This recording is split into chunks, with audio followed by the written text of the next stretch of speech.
Goeiemiddag en 'n hartlike woord van welkom by Hoërskool Swellendam.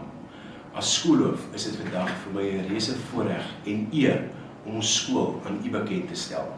'n Skool met trotse waardes en tradisies en waar elke swellie vir ons belangrik is.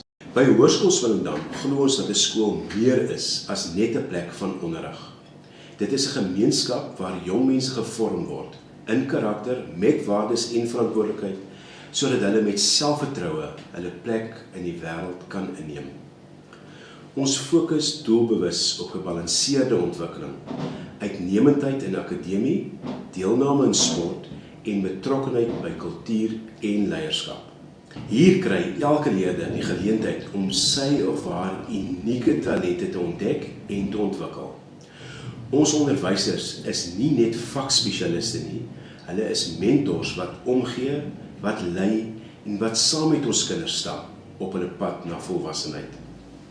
Dissipline, respek en samewerking vorm deel van die grondslag van ons skoolkultuur. Ons werk as 'n span, ouers, personeel en leerders, om 'n veilige, gestruktureerde omgewing te skep waarin elke kind kan groei en presteer. Ons is trots op ons geskiedenis, maar nog meer trots op ons toekoms, want hier bou ons nie net aan prestasie nie, ons bou aan mense. Ek nooi u uit om deel te word van Hoërskool Swellendam se familie.